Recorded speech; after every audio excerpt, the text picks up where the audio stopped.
গতকালকে ম্যাচটা যদি তুমি খেয়াল করেন যে এই মুহূর্তে এবারের বিশ্বকাপে সবচেয়ে ইম্পর্টেন্ট টিম বা ব্যালেন্স টিম মোর দেন আর্জেন্টিনা, এটা আপনি বলতেই হবে, সেটা হচ্ছে ফ্রান্স, রাইট?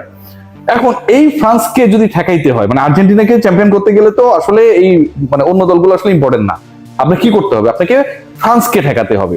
ফ্রান্সকে ঠেকাতে পারলে your championship is ensure. So ফ্রান্সকে যদি ঠেকাইতে হয় এবং আর্জেন্টিনাকে যদি জিতাইতে হয়, আর্জেন্টিনাকে যেই ম্যাচটাই জিতাইতে হবে, আইডিয়া গেলে কিন্তু আর্জেন্টিনা বাদ, সেখান থেকে আপনি ফ্রান্সের একটা রেফারি দিবেন।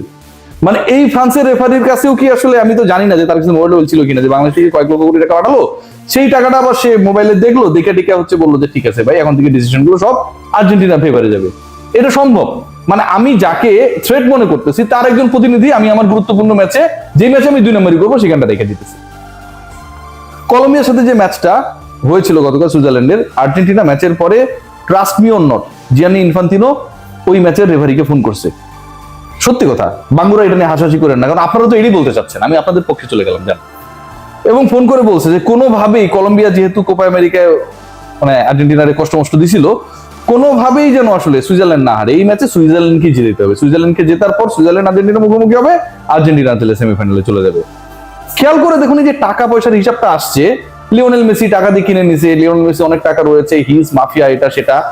আচ্ছা, ক্রিস্টিয়ানো রোনালদো, মানে আপনি যদি ওয়ার্ল্ডের যদি একটা ট্যালি করেন যে সবচেয়ে বেশি টাকা পয়সা বলা অ্যাথলেটকে, লিওনেল মেসির উপরে বা পৃথিবীর যে কোনো অ্যাথলেটের উপরে যে মানুষটাকে আপনি সবসময় ভাবেন সেটা হচ্ছে ক্রিস্টিয়ানো রোনালদো। এখন যেই রোনালদো টানা 6টা বিশ্বকাপে গেল এবং গিয়ে হচ্ছে জাস্ট ঘোড়ার ডিম পারফরমেন্স করলো, এবার এসে নকআউটে প্রথম গোলটা করছে, সেটাও পেনাল্টি থেকে, যে পেনাল্টি নিয়ে এত আলোচনা হয়।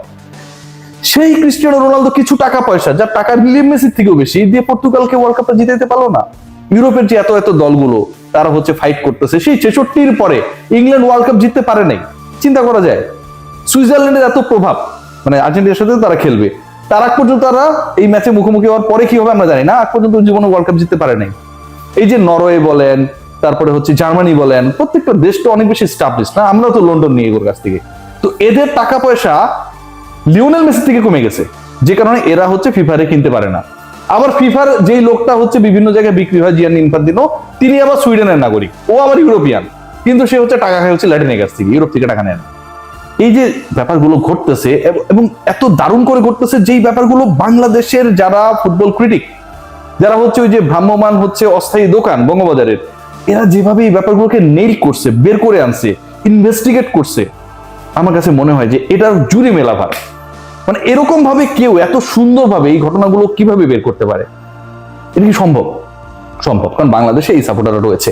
এখন সবচেয়ে মজার ব্যাপার কি জানেন, আমি যে খবরটা পাইলাম এর মধ্যে, যে ব্রাজিলের যে সাপোর্টাররা রয়েছে তারা আসলে খেলা দেখার থেকে তর্ক করতে বেশি ভালোবাসে।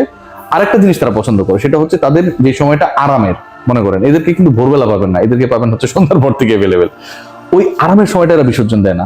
এবং বাংলাদেশে তো অনেক কিছু এখন তথ্য আমরা পাইতেছি যে আসলে ফিফা কি করতেছে, ইনফান্তিনো কার কাছে টাকা হচ্ছে।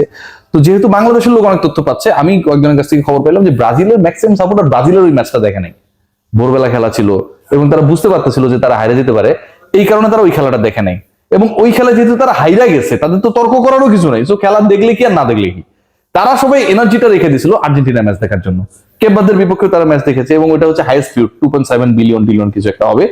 এবং পরের ম্যাচটাও তারা কিন্তু দেখেছে, মানে আমরা যতটা মনোযোগ দিয়ে দেখেছি, টেনশন নিয়ে দেখেছি, ব্রাজিলের সাপোর্টাররা ভাই বিশ্বাস করেন, আমার কাছে মনে হচ্ছে they are the real fan of Argentine football, they are the real fan of FIFA.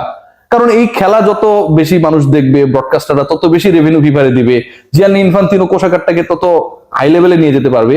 তো যারা আসলে এত সমস্যা নিয়ে কথা বলছে, they are the real fan of FIFA. এবং এই ফিফা ওয়ার্ল্ড কাপে আর্জেন্টিনা ম্যাচ এবং নিজেদের ম্যাচ না দেখলো আর্জেন্টিনা ম্যাচ দেখার প্রতি তাদের যোগটা সবচেয়ে বেশি। আলোচনা ছোট করতে চাই, শেষ করতে চাই, আসলে এই বিষয়গুলো নিয়ে আসলে বেশি কথা বলার কিচ্ছু নেই।